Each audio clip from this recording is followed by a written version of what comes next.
The ultrasound screen flickered to life, casting a soft blue glow across the small examination room. The technician's practiced movements suddenly stopped. Her eyes widened as she adjusted the probe, leaning closer to the monitor. The homeless woman who'd pulled a millionaire's son from freezing water just weeks ago pressed her trembling hand against her belly. Kaylin Hart, who'd been sleeping in bus stations and surviving on donated meals, was pregnant with Soren Holbrook's babies.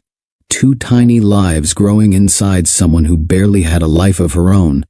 How did a woman go from having nothing to having everything in a matter of months? How did a single act of courage on a frozen river change the course of so many lives?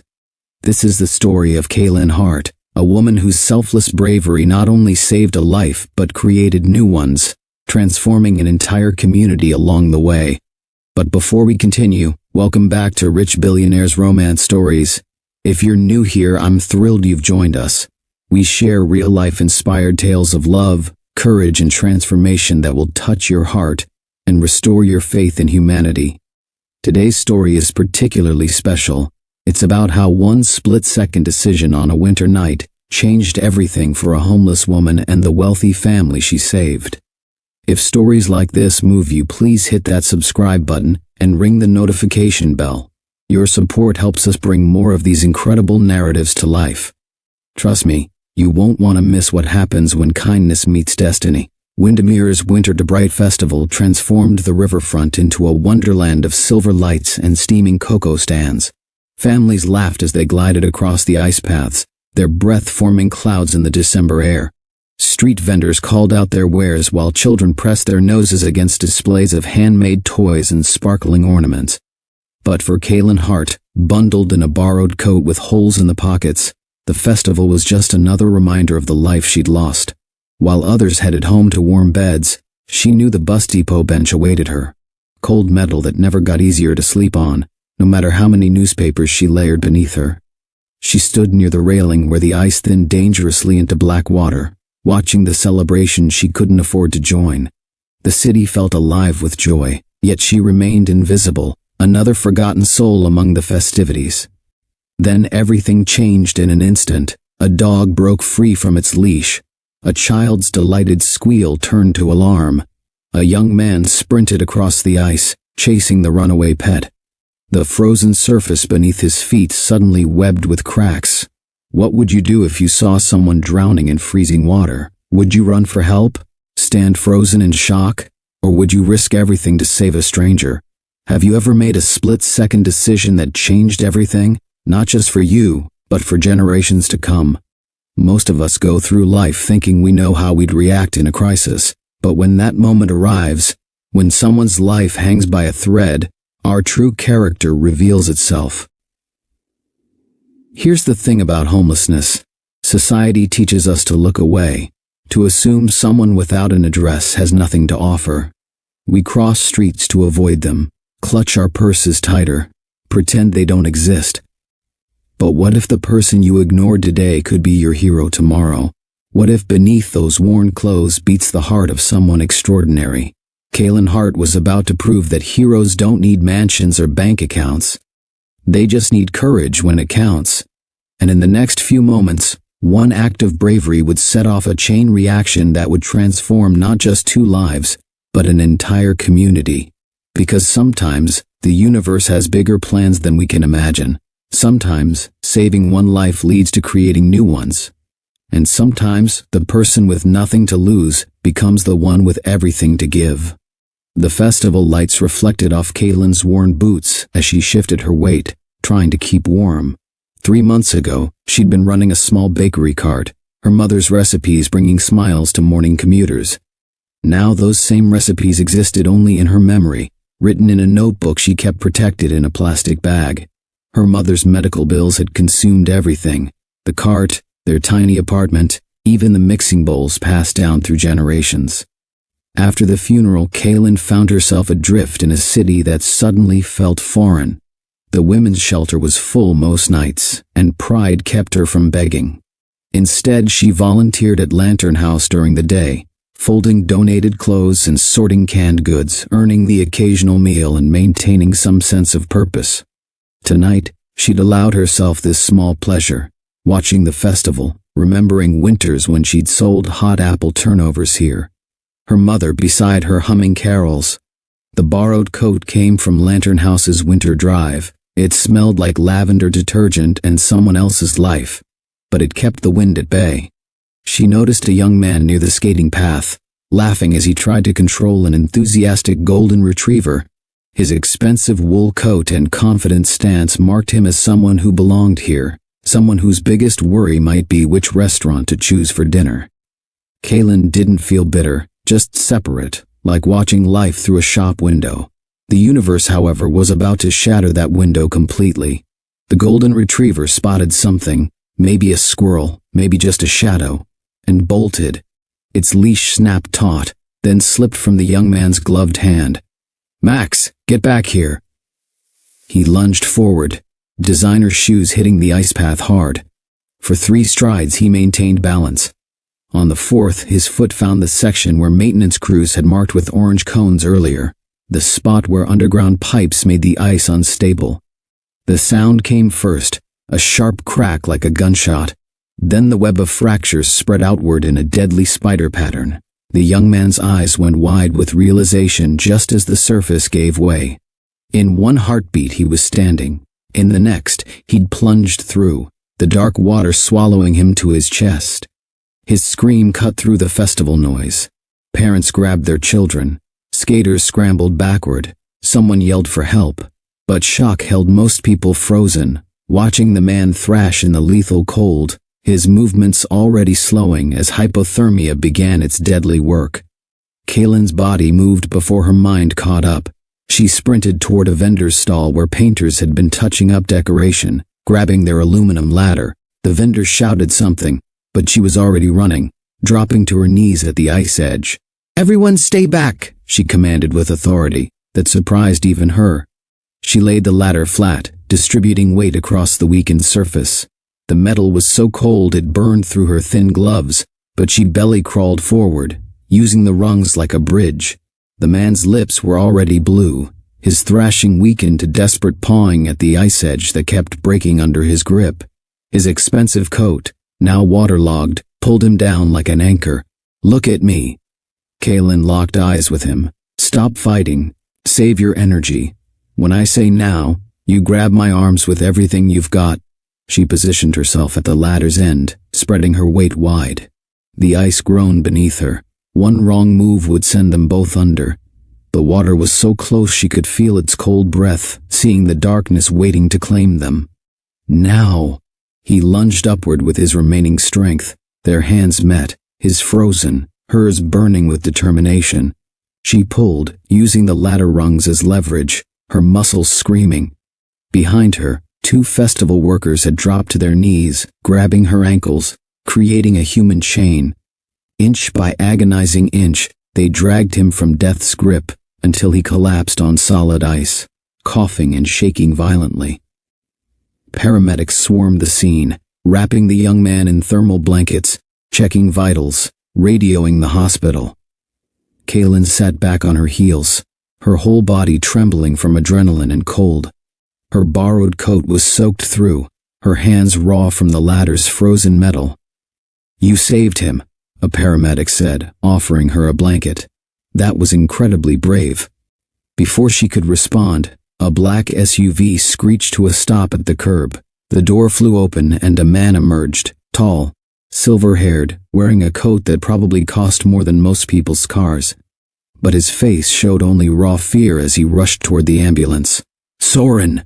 His voice cracked with emotion. Then his gaze found Kaylin, taking in her soaked clothes, the ladder, the hole in the ice. Understanding dawned in his sharp blue eyes.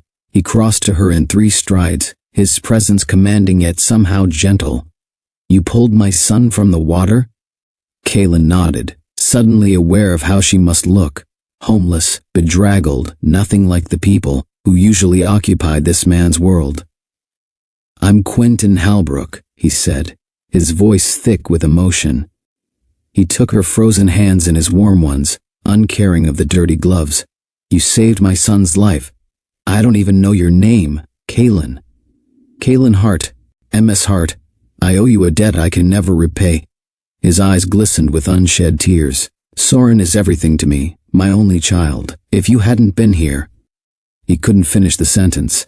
Instead, he squeezed her hands gently. "Please, ride with us to the hospital. Let them check you over. You're freezing." The authority in his voice reminded her of her mother, kind but brooking no argument. She found herself nodding, allowing him to guide her toward the ambulance where his son lay stabilizing. Inside the ambulance, under proper lighting, Kaylin got her first clear look at the man she'd saved. Soren Halbrook was perhaps 30, with dark hair now plastered to his head and eyes the color of winter sky. Despite the thermal blankets and oxygen mask, he managed to catch her hand. "You," he said, voice hoarse but warm. "You saved me." "Your dog got away," she said, attempting lightness. "Anyone would have." "No." His grip tightened slightly. "They wouldn't. They didn't. You did." He studied her face with an intensity that made her want to look away, but something held her gaze. "I'm Soren. Kaylin. Kaylin." He repeated her name like he was memorizing it. "The paramedic said you used a ladder." Quick thinking. "I worked construction one summer," she admitted. "Learned about weight distribution." His eyes crinkled with what might have been a smile beneath the oxygen mask. Beautiful and brilliant. The compliment, so unexpected and sincere, made her cheeks burn. When was the last time anyone had called her beautiful? Before she could respond, a paramedic adjusted his four, and exhaustion claimed him, but he didn't let go of her hand. Quentin watched this exchange with interest. "He's usually more reserved," he said quietly. "Takes after his mother that way. She would have liked you. Someone who acts instead of watches." The ambulance pulled up to Windmere General. As they wheeled Soren inside, he fought against the sedation long enough to make one request. "Don't let her disappear, Dad. Please." Have you ever witnessed a moment of pure human kindness that restored your faith in humanity? The kind that makes you believe guardian angels walk among us in borrowed coats and worn boots? Kaylin had nothing, no home, no money, no reason to risk her life for a stranger. Yet she didn't hesitate. She saw a human being in danger and became the miracle he needed. What drives someone to such selfless bravery? Is it something we're born with, or something life teaches us through our own struggles? If you've ever experienced or witnessed such a life-changing act of kindness, share your story in the comments below. Let's celebrate these everyday heroes who remind us that humanity's greatest wealth isn't found in bank accounts. It's found in hearts willing to help. And if Kaylin's courage has touched you so far, please hit that like button. Trust me, her story is just beginning. At the hospital, Soren's vitals climbed back to safe levels. Color returned to his cheeks as warm blankets and heated IV fluids did their work. Kaylin sat in the corner chair, her own body finally thawing, watching the steady rise and fall of his chest with relief. She tried to slip out when the nurse stepped away, but Soren's voice stopped her at the door. "Please don't disappear." His words were soft but urgent. "At least let us drive you somewhere warm." Kaylin's hand froze on the door handle. Where exactly would they drive her? The bus depot? The 24-hour laundromat where she sometimes dozed in plastic chairs? The truth sat heavy in her throat. She had nowhere to go. Quentin appeared with a thermos of ginger tea, and that same gentle authority from earlier. "We keep a guest cottage for family and staff who need a place to land," he said, reading her hesitation perfectly. "It's private, no strings attached, just warmth." The offer hung in the air like a lifeline she was afraid to grab. Kaylin had learned to dodge charity. It always came with expectations, judgments, or worse, pity. Pride had kept her fed when nothing else would. But pride was a cold companion on December nights. "I don't accept handouts," she said quietly. "Good," Quentin replied. "Because this isn't one. You saved my son's life. The least I can do is offer you a warm bed while you figure out your next step." Soren struggled to sit up straighter. "Please, Kaylin. I can't stop thinking about you going back out into that cold. Not after what you did for me." The genuine concern in his voice cracked something inside her chest. When was the last time someone had worried about her well-being? When had anyone cared where she slept or whether she was safe? Just for a few nights, she heard herself say. Until I find something else. Devin Ortiz, the family driver with patient eyes and a kind smile, guided them through Windermere's historic district. The neighborhoods grew quieter, the houses larger, until they turned into a gated drive lined with old oak trees. The main house rose before them, elegant but not ostentatious, with warm light spilling from tall windows. Behind it, connected by a stone pathway, sat a smaller cedar cottage that looked like something from a fairy tale. The guest house, Quentin explained as they pulled up. My late wife designed it for visiting family. She believed everyone needed a space to call their own, even temporarily. Annika Bose, the house manager, opened the cottage door before they'd even knocked. She was a woman in her 50s with silver-streaked hair and the kind of smile that made strangers feel like old friends. Without a word, she wrapped a handmade quilt around Kaylin's shoulders. You must be freezing, she said, her slight accent adding warmth to the words. Come in, I've made soup. The cottage smelled of cinnamon and lemon oil. A fire crackled in the stone fireplace. On the small dining table, a vase of sunflowers tilted toward the window, their faces bright against the winter darkness. Kaylin touched one of the petals, her throat tight with emotion. They always look for the light, she murmured. Just like people should, Annika replied, ladling soup into a ceramic bowl.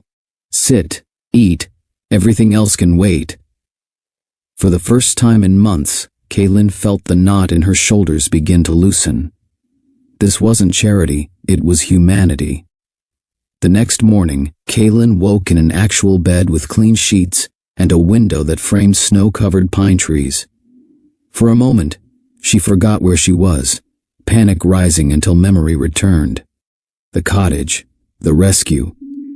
Soren's grateful eyes. She found him in the main house kitchen, freshly showered and moving carefully, a mug of coffee warming his hands. His color was good, though she noticed the slight tremor that lingered from his ordeal. How are you feeling? She asked. Alive. Thanks to you. He gestured to the chair across from him. Coffee? Annika makes it strong enough to wake the dead. They sat in comfortable quiet for a moment before Soren spoke again. Tell me about yourself, Kaylin. What did you do before I became homeless? She appreciated that he didn't dance around it. I had a bakery cart. Nothing fancy, just my mother's recipes in a spot near the courthouse. Cinnamon rolls, hand pies, coffee that didn't taste like motor oil. Her voice grew softer. Mom taught me everything. How to make dough that rises just right, how to caramelize sugar without burning it. She said baking was love made edible. Kaylin traced the rim of her mug. When she got sick, I used every penny to keep her comfortable, sold the cart to pay for treatments that didn't work anyway. Soren listened without interrupting, his eyes never leaving her face. After the funeral, I couldn't afford the apartment. Couldn't afford anything, really. The permits for a new cart cost more than I had, and without an address, getting a regular job became impossible. It's amazing how quickly you become invisible when you don't have a home. I'm sorry, Soren said, and she could tell he meant it. Your mother sounds like she was an incredible woman. She was. She used to say that everyone deserves fresh bread and kindness, no matter what their story is. Kaylin smiled sadly. I try to remember that when people look through me like I don't exist. I see you, Soren said quietly. I saw you the moment you pulled me from that water. You're not invisible, Kaylin. You're extraordinary. The sincerity in his voice made her chest tight. She wasn't used to being seen as anything more than a problem to be solved or avoided. Over the following days, trust grew in small increments. Soren brought her books from his personal library, classics mixed with contemporary novels, all well-loved with notes in the margins. They discovered a shared love of old movies, spending evenings in the cottage's living room watching films that made them laugh. Annika included Kaylin in daily routines, without making it feel like charity. Would you mind helping with the bread? She'd ask, as if Kaylin were doing her the favor. Together, they kneaded dough and shared stories, Annika's tales of immigrating from India weaving with Kaylin's memories of her mother's kitchen. Quentin stopped by each morning with a newspaper and genuine interest in her thoughts on current events.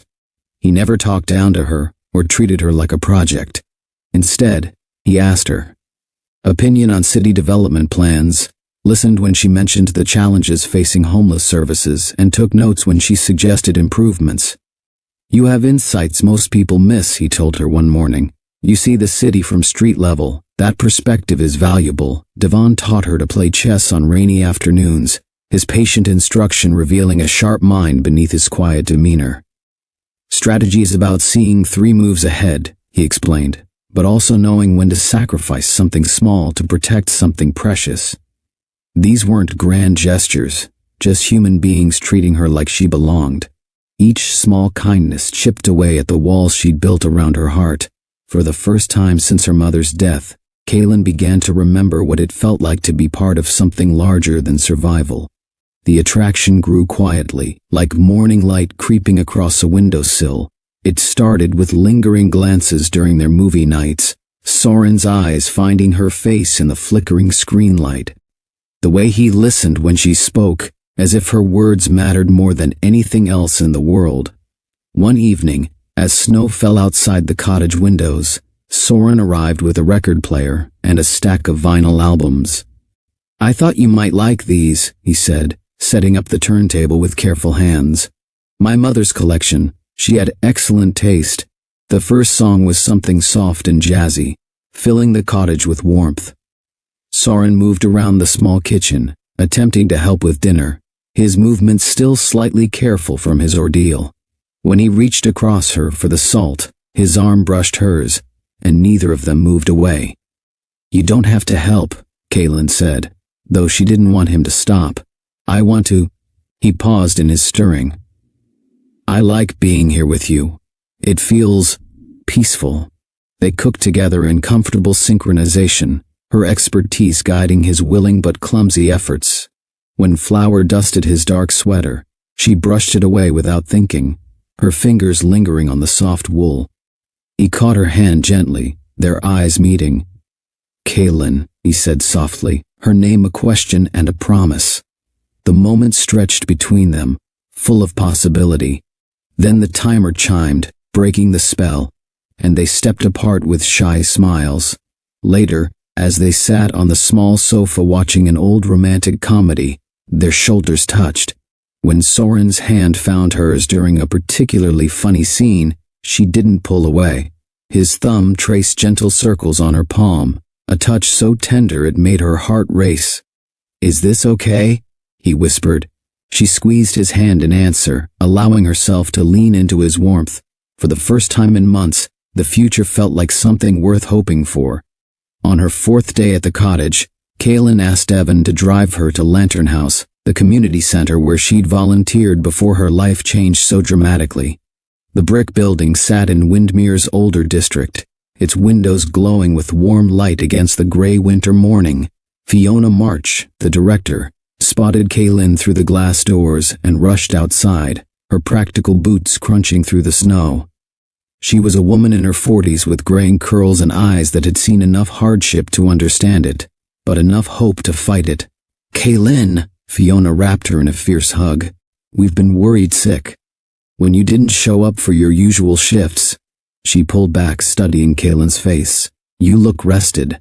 And there's a rumor floating around that you pulled someone from the river?" Kaylin felt heat rise in her cheeks. "News travels fast in this neighborhood. Everything travels fast." Fiona's eyes sparkled with curiosity and pride. "Come inside. I want to hear everything."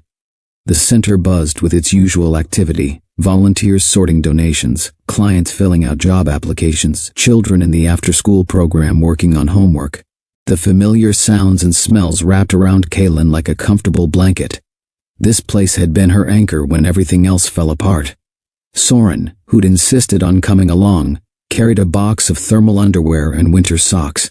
He moved through the space with genuine interest, not the uncomfortable politeness most wealthy people showed in such places. "You volunteer here regularly?" he asked, watching Kaylin efficiently organize donated coats by size. "3 times a week when I can." She held up a child's jacket, checking for tears. "Fiona gave me purpose when I thought I'd lost everything. Sometimes helping others is the only way to help yourself." Soren nodded thoughtfully.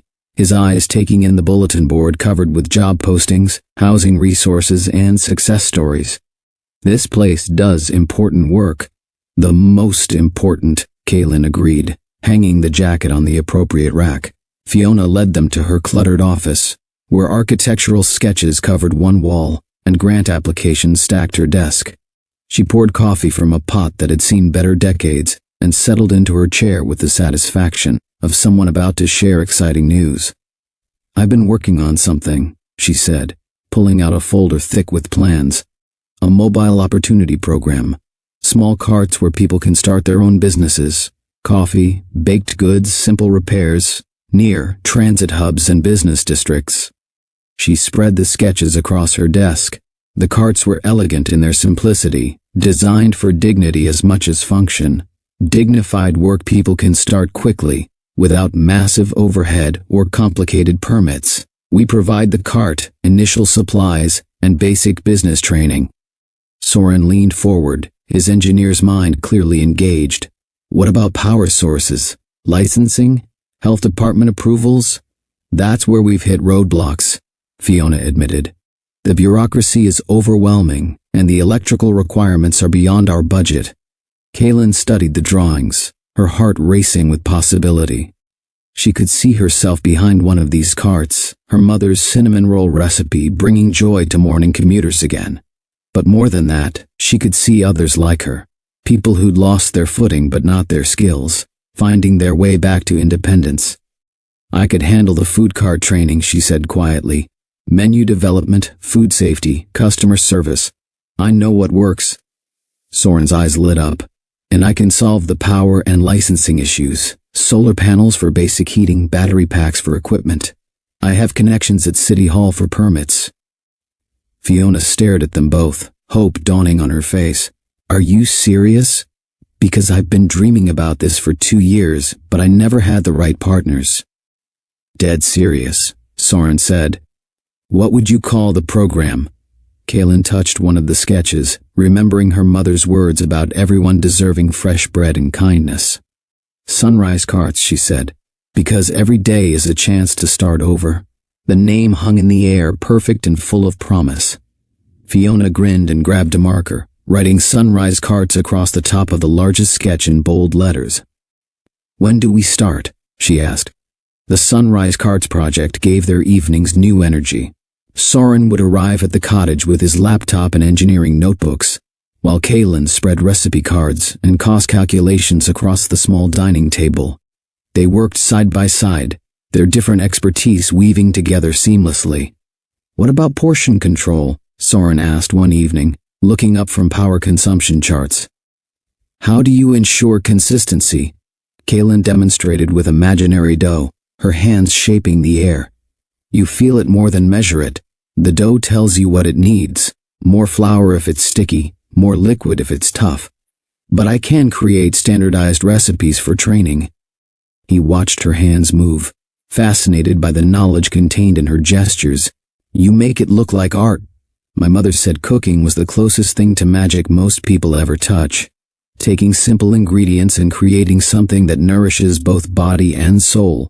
Their work sessions naturally flowed into dinner preparation. Soren proved to be an enthusiastic if inexperienced student, following her instructions with endearing concentration. When he managed to flip pancakes without disaster, his triumphant grin made her laugh until her sides ached. "I think you're ready for advanced techniques," she teased, showing him how to fold egg whites for soufflé. "Gentle movements. You're coaxing air to stay, not forcing it." His hands covered hers as she guided the spatula, their movements synchronized. The kitchen felt smaller suddenly, charged with awareness of his warmth behind her, the way his breath stirred her hair. After dinner, they'd moved to the living room where the record player filled the space with jazz and blues. Soren would read while Kaylin sketched cart designs, but increasingly they found themselves talking instead, about books, dreams, the way snow looked different in lamplight. "I never expected this," he said one night, gesturing between them. "What?" "To feel so settled, like I've been waiting for you without knowing it." The honesty in his voice made her heart skip. but she wasn't ready to voice her own growing feelings. Not yet. It happened on a Thursday evening when the cottage felt especially cozy, snow tapping against the windows like gentle fingers. They'd spent the day at Lantern House, finalizing cart designs and meeting with potential participants. The work had been energizing, but now exhaustion settled over them like a comfortable blanket. Soren sat on the sofa, his laptop balanced on his knees, making final adjustments to the solar panel specifications. Kaylin curled in the opposite corner, sketching menu layouts, her feet tucked under her. The record player spun something soft and instrumental. "I think we're ready for the pilot program," Soren said, closing his laptop with satisfaction. 3 carts, full power systems, all permits approved. "Fiona's going to cry when we tell her," Kaylin said, setting aside her sketches. Happy tears, but still, they sat in comfortable silence, the weight of their accomplishments settling between them. In just 2 weeks, they'd transformed Fiona's dream into reality. More than that, they'd found something neither had been looking for. "Kaylin," Soren said softly, turning to face her fully. "Can I ask you something?" She nodded, suddenly aware of how the lamplight caught the gold flecks in his eyes. "Is it all right if I hold your hand?" The question was so gentle, so respectful, that it took her breath away. When has anyone asked permission for such a simple touch? She extended her hand, and he took it carefully, as if it were made of spun glass. "And this?" he whispered, leaning closer. Instead of answering, she closed the distance between them. Their lips met softly, tentatively, a question asked and answered in the same breath.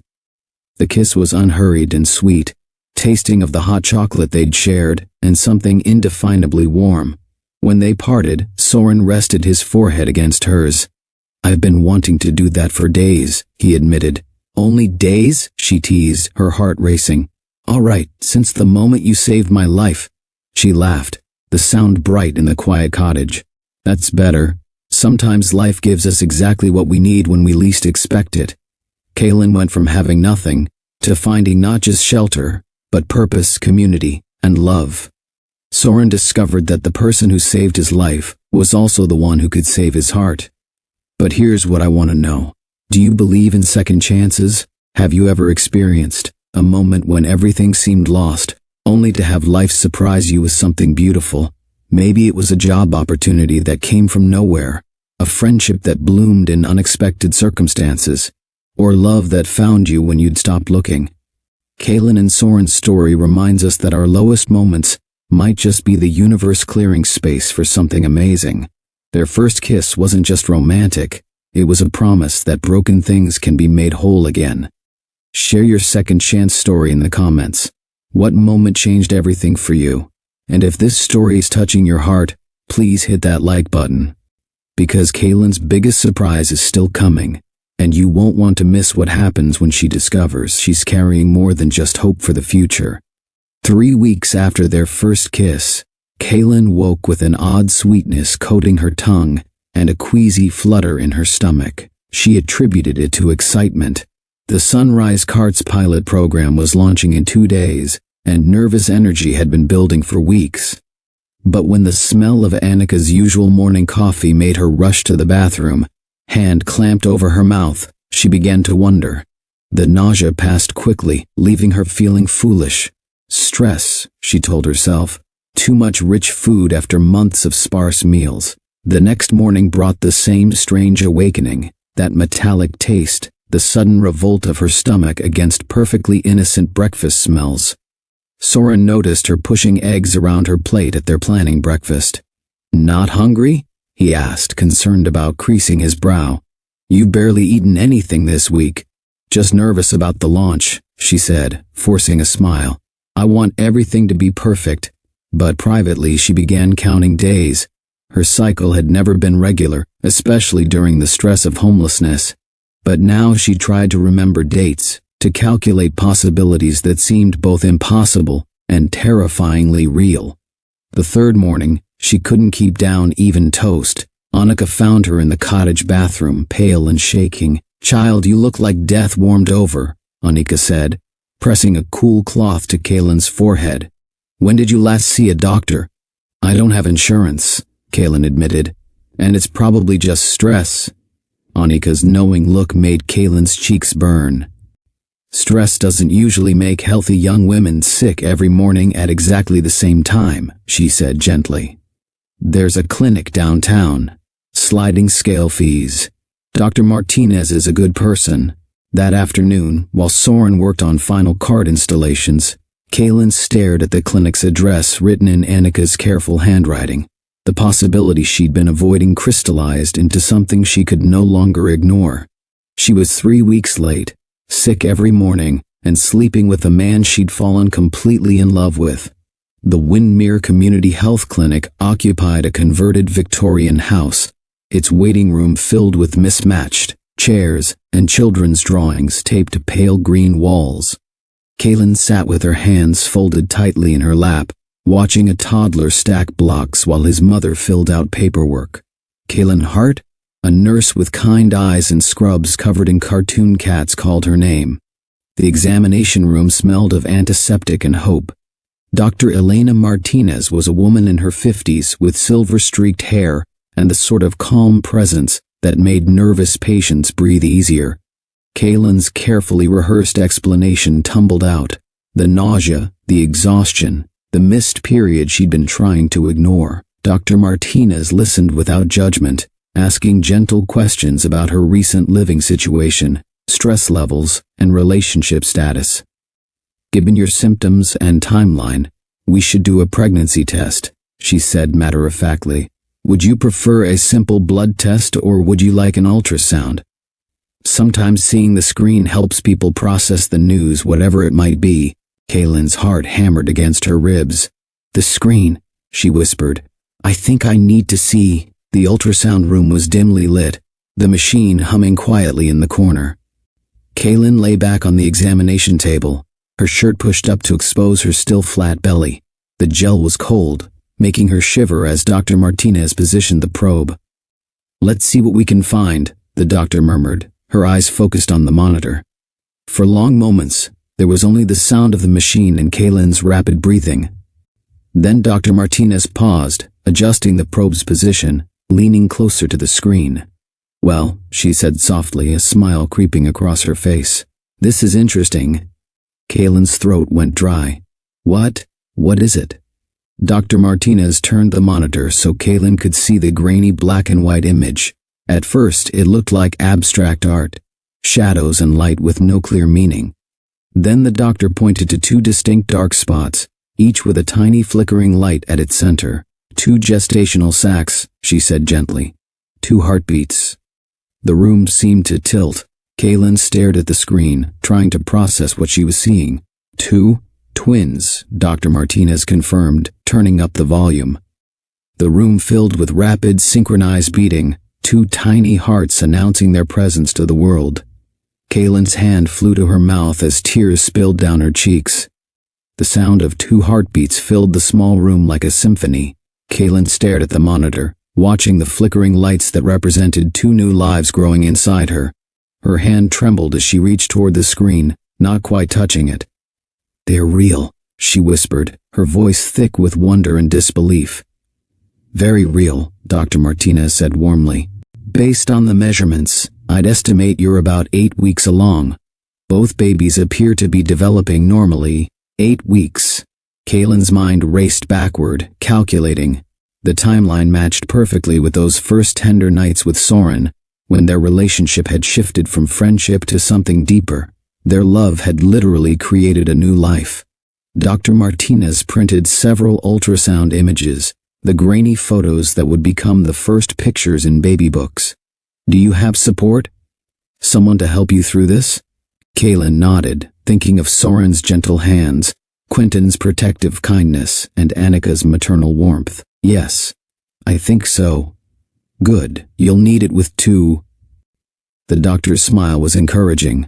Twin pregnancies require extra care, but you're young and healthy. We'll monitor you closely. As Kaylin walked back through the waiting room, the ultrasound photos clutched in her hand, the world felt different. Colors seemed brighter, sounds clearer. The toddler with the blocks looked up and waved, as if he somehow knew she was carrying his future playmates. Outside, winter sunlight turned the snow to diamonds. Kaylin sat on a bench, staring at the photos that proved her life had changed forever. In the grainy images, she could see the future: sleepless nights and first steps, birthday parties and scraped knees, two little faces that would be part her, part Soren. The magnitude of it overwhelmed her. 3 months ago, she'd been sleeping in bus stations, invisible to the world. Now she was carrying the children of a man she loved, living in a cottage that felt like home, building a business that could change lives. But with the joy came terror. How could she raise twins? What if Soren wasn't ready for this? What if the Halbrook family saw her pregnancy as a trap, a way to secure their wealth? The questions swirled like snow in a winter wind, beautiful and frightening at once. Back at the cottage, Kaylin sat at the small dining table where she and Soren had planned their future together. The ultrasound photos lay before her like tarot cards revealing destiny. She traced the outline of each tiny form with her fingertip, marveling at how something so small could change everything. Joy bubbled up first, pure and effervescent.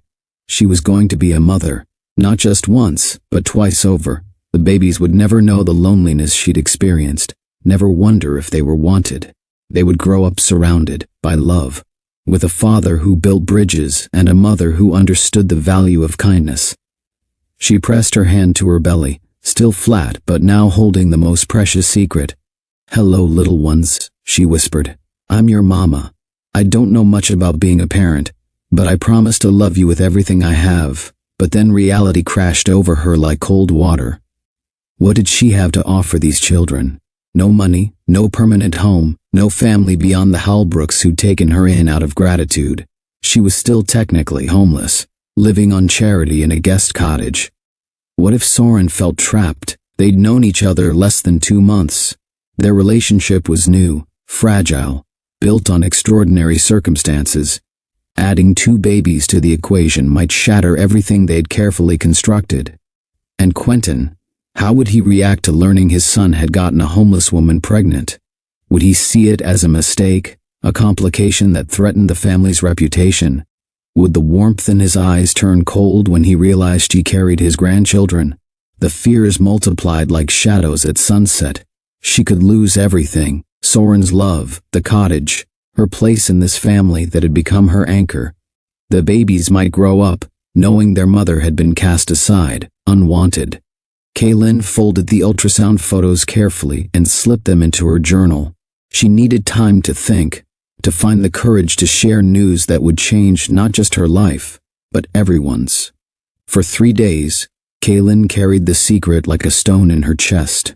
She watched Soren work on the final cart preparations, his face animated with excitement about their shared project, and wondered how to find the words that would change everything. During their evening routine, cooking dinner, sharing stories from their day, she practiced conversations in her head. "Soren, I have something to tell you. Too formal. We're going to have a baby. Too abrupt. Remember that night when we first kissed? Too roundabout. Every approach felt wrong, loaded with potential for disaster." She caught him watching her during breakfast on the 4th day, concern evident in his expression. "You've been quiet lately," he said gently. "Is everything all right? Are you having second thoughts about the carts?" "No, nothing like that." The lie tasted bitter, just tired. But Soren knew her well enough now to recognize evasion. He reached across the table, covering her hand with his. "Kaylin, whatever it is, you can tell me. We're partners in this. All of it." The sincerity in his voice nearly broke her resolve. He deserved to know. They both deserved honesty. But fear held her tongue. Fear of rejection, of disappointment, of watching love turn to obligation. That afternoon, while Soren met with city officials about cart placement, Kaylin walked through Windmere's downtown, trying to imagine pushing a double stroller down these same sidewalks. The vision felt both wonderful and terrifying. She stopped at a children's clothing store, pressing her face to the window to stare at tiny onesies and soft blankets. A saleswoman noticed her lingering and came outside. "Due soon?" she asked kindly. Yes. Twins, actually. How exciting. First time?" Kaylin nodded, her throat tight with emotion. It's overwhelming at first, the woman said, but you'll figure it out. Love has a way of teaching us what we need to know. Walking back to the cottage, Kaylin realized the woman was right. Love would teach them, but only if she gave it the chance. Soren had shown her nothing but kindness, patience, and genuine affection. He deserved to know about the children they'd created together. Tonight, she decided, tonight she would find the courage to share the most important news of their lives. That evening, Soren arrived at the cottage, with Flower dusting his dark coat and a triumphant grin. "I attempted your cinnamon roll recipe," he announced, holding up a bakery box. Anika supervised to prevent kitchen fires. Kaylin's heart hammered as she watched him move around the familiar space, hanging his coat, washing his hands at the sink. He looked so content, so unaware that their world was about to shift on its axis. Soren was at the kitchen island, trying to whisk icing without creating a mess, when she finally found her voice. "Soren, I need to tell you something." Something in her tone made him pause, whisk suspended mid-air. He turned to face her fully, reading the seriousness in her expression. "What is it?" His voice was gentle but alert. Kaylin crossed to him, her hands trembling as she placed them over his flour-dusted ones. "I went to the clinic a few days ago. I've been feeling sick in the mornings, and I thought—" She took a shaky breath. "We're going to be parents." For a heartbeat, Soren was completely still, like a photograph frozen in time. The whisk slipped from his fingers, clattering against the counter. His eyes searched her face, looking for confirmation of what he'd heard. "Parents?" he whispered. "Twins," she added, her voice barely audible. "2 babies." The words hung between them in the warm kitchen air. Soren's face cycled through emotions, shock, disbelief, wonder, and then something that looked like pure joy breaking across his features like sunrise. "Twins," he repeated, his voice cracking. He laughed suddenly, a sound caught between tears and amazement. "We're having twins?" Before she could answer, he swept her into his arms, spinning her around the small kitchen, while tears streamed down his face. When he set her down, his hands immediately went to her belly, still flat but now precious beyond measure. "I love you," he said fiercely, his forehead pressed against hers. "I love you, and I love them already. This is, Kaylin, this is everything I never knew I wanted." Relief flooded through her so powerfully her knees nearly buckled. "You're not scared?" "Terrified," he admitted with a watery laugh. "But the good kind of scared, the kind that means something matters." They told Quentin the next evening in his study, where bookshelves lined the walls and a fire crackled in the stone hearth. He sat in his leather chair, a brandy snifter forgotten in his hand, staring into the flames as if they held answers to questions he hadn't yet formed. The silence stretched long enough for Kaylin's newfound confidence to waver. She glanced at Soren, who squeezed her hand reassuringly. "Twins," Quentin finally said, his voice carefully neutral. "This is significant news." "Dad," Soren began, but Quentin held up a hand. "I'm not angry," he said quickly, seeing the defensive set of his son's shoulders. "Surprised, yes. Concerned about the implications, absolutely. But not angry." He stood and walked to the window, looking out at the snow-covered garden where his late wife had once tended roses. "Your mother would have been over the moon," he said softly. "She always wanted grandchildren." Kaylin felt tears prick her eyes at the wistfulness in his voice. Quentin turned back to them, his expression thoughtful. "But we need to be realistic about what this means. The media attention, the questions about your relationship timeline, the assumptions people will make about motivations. I don't care what people think," Soren said firmly. "You should," Quentin replied, not unkindly. "Because they'll think about Kaylin too. They'll say she trapped you, that this was calculated. The headlines will be brutal." Kaylin's stomach clenched. She'd been so focused on Soren's reaction that she hadn't fully considered the public scrutiny that would follow. The Halbrook name carried weight in Windmere, and with it, unwanted attention. "I never wanted anything from your family," she said quietly. "I can raise them on my own if—" "Absolutely not," both men said simultaneously. Quentin's expression softened. Kaylin, you misunderstand me. I'm not questioning your motives. I've watched you these past weeks. I know your character. I'm simply preparing for the storm we'll need to weather together. The word together sent warmth through her chest. Quentin returned to his chair, but instead of sitting, he knelt beside it and opened a small wooden box that had been sitting on the side table. From it, he withdrew a delicate gold locket, its surface worn smooth by decades of loving touch. This was my wife's, he said, holding it carefully. She wore it every day from our wedding until… He cleared his throat. Inside are pictures of Soren as a baby, and a lock of her hair. He crossed to Kaylin, who sat frozen with surprise. She would have wanted you to have this, not because you're carrying her grandchildren, but because you saved her son, because you've brought light back into his eyes. With gentle hands, he fastened the locket around Kaylin's neck. The gold was warm against her skin, as if it still held traces of the love it had witnessed. You have my blessing, Quentin said, his voice thick with emotion. Both of you, and my protection. Whatever storms come, we'll face them as a family. Soren stood and embraced his father. 2 generations of Halbrook men united in their determination to protect what mattered most. When they separated, Quentin turned to Kaylin. May I? He asked, gesturing toward her still flat belly. She nodded, tears streaming freely now. Quentin placed his hand gently over where his grandchildren grew, his eyes closing as if he could feel their tiny heartbeats. Welcome to the family, he whispered. All 3 of you. The fire popped and settled, casting dancing shadows on the walls. In that moment, surrounded by acceptance and love, Kaylin felt something she hadn't experienced since her mother's death. The security of belonging somewhere, to someone. Thank you, she managed through her tears. For everything. Quentin smiled, the expression transforming his usually serious face. Thank you for saving my son, and for giving me hope that the Halbrook name will continue with people who understand what really matters. Outside, snow continued to fall, but inside the study, warmth bloomed like spring flowers. Seraphine Hale, Quentin's cousin and the family's unofficial crisis manager, suggested they control the narrative by sharing their news in a place that mattered to them. Tell your story where you belong, she advised over coffee in the cottage. Not at a press conference, but at your table. They planned a community breakfast at Lantern House to celebrate the official launch of Sunrise Carts. The timing felt perfect. Their personal news woven into a story of community success and hope. The morning dawned crisp and bright. Volunteers arrived early to set up tables in Lantern House's main room, while the 3 pilot cart operators prepared their offerings outside. The smell of fresh pancakes, coffee, and Kaylin's cinnamon rolls filled the air.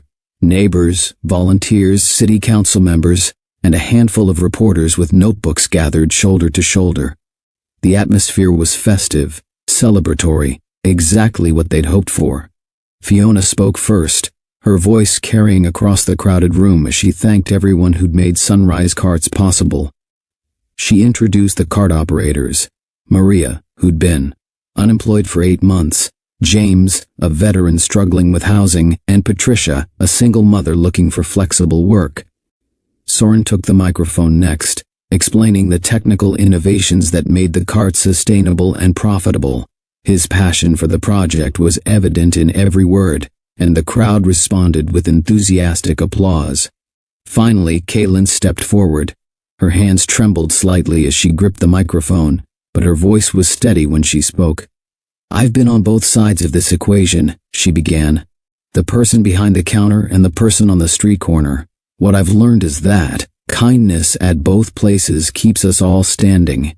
She paused, glancing at Soren, who nodded encouragingly.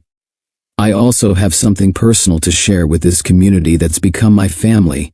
Her free hand moved instinctively to her belly. Soren and I are expecting twins. The room went silent for a heartbeat, then erupted in surprised gasps, followed by warm applause and cheers. Someone called out congratulations, and others joined in, the sound washing over them like a blessing. A reporter raised her hand. Ms. Hart, how does it feel to go from homelessness to this? Kaylin smiled, her hand finding Soren's. Like proof that every ending can be a beginning. What does family really mean to you? Is it the people who share your DNA, or the ones who choose to stand by you when life gets complicated? Watching Quentin place his late wife's locket around Kaylin's neck, seeing him bless not just the pregnancy but the woman carrying his grandchildren. That's what real family looks like. It's not about bloodlines or bank accounts. It's about choosing love over fear, acceptance over judgment. Think about the families in your own life. Maybe it's the friend who became a sister, the mentor who became a father figure, or the community that wrapped around you when you needed it most. Sometimes our chosen families love us better than the ones we were born into. Kaylin went from being invisible on the streets to being celebrated in a room full of people who saw her worth. That transformation didn't happen because she got pregnant or fell in love with a wealthy man. It happened because she chose courage over comfort, kindness over bitterness, hope over despair. Have you ever experienced that kind of acceptance? That moment when someone looked past your circumstances and saw your heart? Share your story in the comments. Let's celebrate the families we've found and the love that finds us when we need it most. And if this story is reminding you that miracles happen in ordinary moments, please hit that like button, because Kaylin's journey is about to take another incredible turn. The success of Sunrise Carts opened doors that had previously seemed locked. Within a month of the community breakfast, the Halbrook Foundation announced its most ambitious project yet, Northlight Commons, a transitional housing community with integrated job training facilities. The chosen site was a forgotten lot on Alder Street, where a defunct warehouse sat surrounded by weeds and broken dreams. Kaylin stood beside Soren in the February cold, her hand resting on her growing belly as they surveyed the space that would become home for dozens of families. The main building will house the training kitchen, Soren explained, his breath forming clouds as he gestured toward the warehouse. 12 cottage units around the perimeter, each with private entrances and small gardens. Kaylin closed her eyes, envisioning the transformation. Herb planters by each door, she added. Nothing says home like growing your own basil. Quentin joined them, architectural plans tucked under his arm. The city council approved our proposal unanimously, he announced with satisfaction. Construction begins next month. The warehouse would be gutted and rebuilt, its industrial bones supporting something entirely new, a place where people could rebuild their lives with dignity and support. Word of Northlight Commons spread through Windmere like ripples in still water. Volunteers emerged from unexpected places, university students with paint-stained clothes and eager hands, retired teachers offering literacy programs, local businesses donating materials and expertise. Kaylin found herself at the center of it all, her pregnancy making her a symbol of hope and new beginnings. She coordinated volunteer schedules from Lantern House, her growing belly a constant reminder that they were building for the future. We need someone to teach basic computer skills, Fiona mentioned during one of their planning meetings. I can handle that, offered Marcus, a software engineer who'd been quietly volunteering at the carts. My company will donate refurbished laptops. Anika organized cooking classes in Lantern House's kitchen, teaching volunteers how to prepare nutritious meals on tight budgets. Food is love made visible, she said, echoing Kaylin's mother's wisdom. Devan learned plumbing basics from YouTube videos, determined to help with the cottage renovations. How hard can it be? He asked, wrench in hand. Before discovering that pipes had opinions of their own, the project became a living example of what community could accomplish when people chose cooperation over competition. Not everyone embraced Northlight Commons with open arms.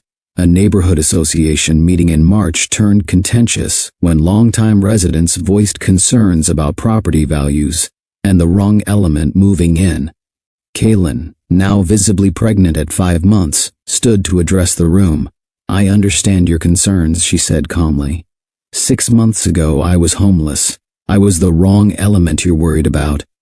The room fell silent as she continued. But homelessness isn't a character flaw, it's a circumstance. The people who live at Northlight aren't looking for handouts, they're looking for hand-ups. A chance to contribute, to belong, to matter. One skeptical neighbor, Mrs. Chen, crossed her arms. What guarantee do we have that this won't become a problem? The same guarantee you have that any neighbor will be good, Kaylin replied. None. But we're not asking you to take it on faith. Come volunteer. Meet the people you're worried about. See for yourself. By the meeting's end, Mrs. Chen had signed up to help with the community garden. Sometimes fear dissolves when faced with actual human connection. Construction delays and permit issues tested everyone's patience, but each setback only strengthened their resolve. Pregnancy transformed more than just Kaylin's body. It awakened a fierce protectiveness that extended beyond her unborn children to everyone seeking shelter and second chances.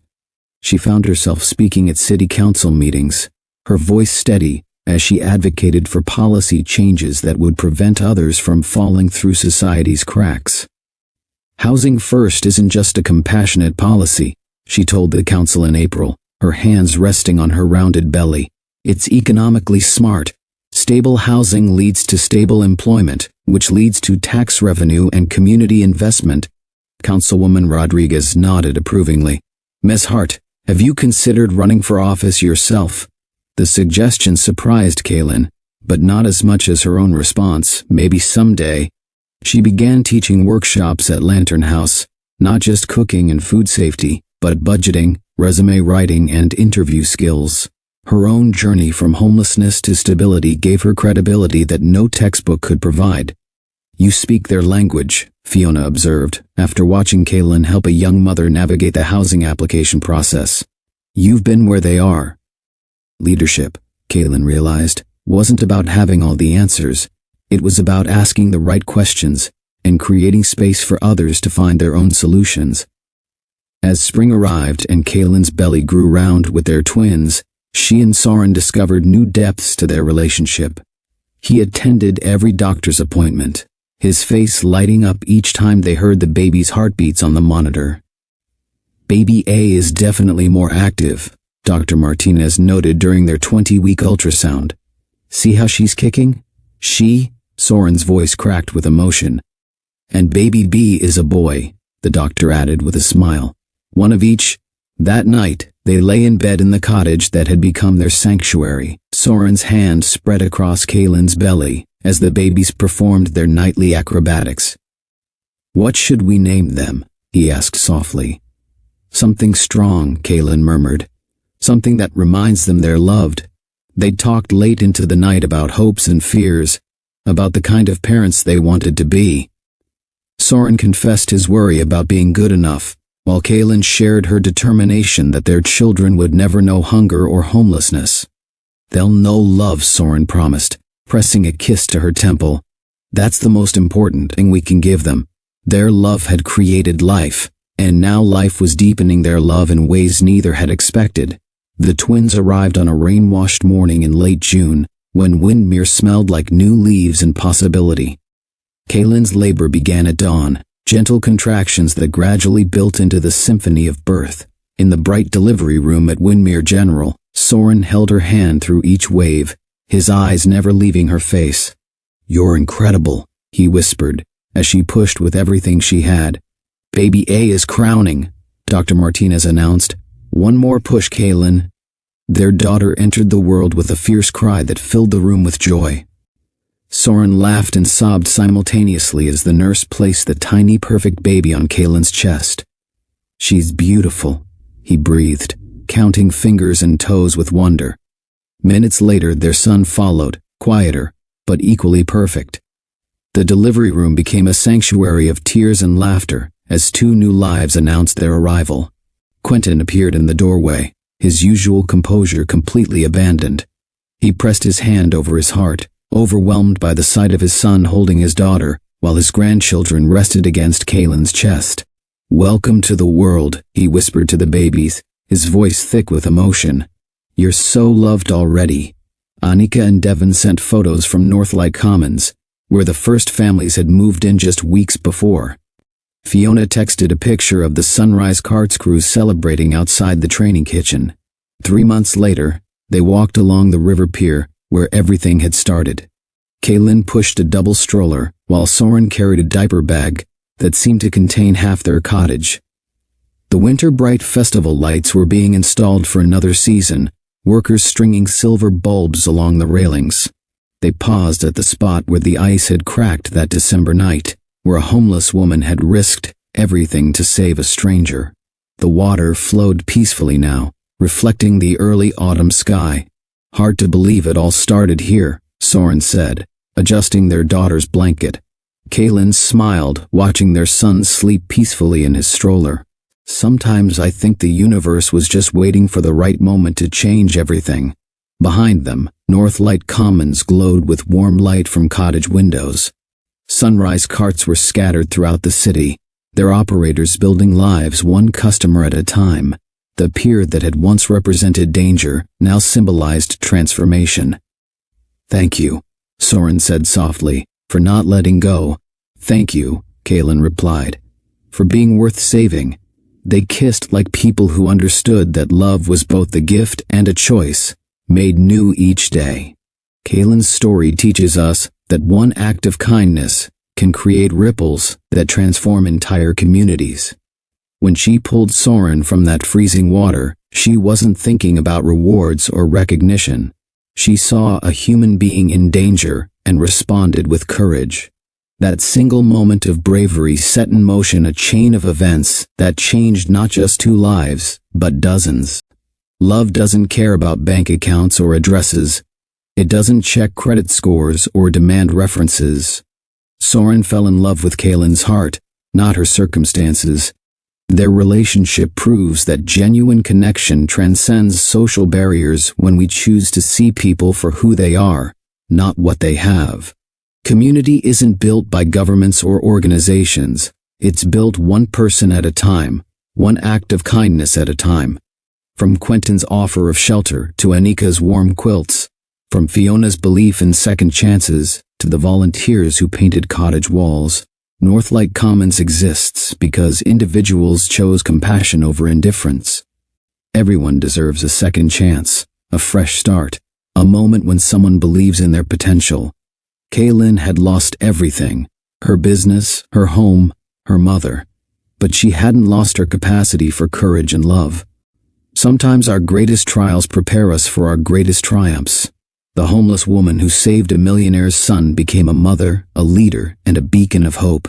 Her pregnancy news didn't just stun everyone. It reminded them that miracles happen when we choose love over fear. If Kaylin's journey from the streets to motherhood has touched your heart, you're not alone. Stories like hers remind us that heroes walk among us every day. They just might be wearing borrowed coats and sleeping in bus stations. This is what Rich Billionaires Romance Stories is all about. Real-life inspired tales that prove love conquers all, that kindness creates miracles, and that every ending can become a beautiful beginning. Don't miss our next incredible story. Hit that subscribe button and ring the notification bell so you'll be the first to hear about ordinary people doing extraordinary things. Share this video with someone who needs to remember that their circumstances don't define their worth. What act of kindness changed your life? Tell us in the comments below. And remember, you might be someone's miracle today. You just have to be brave enough to reach out your hand. Thank you for joining Kaylin's journey. Until next time, keep believing in the power of love to transform everything.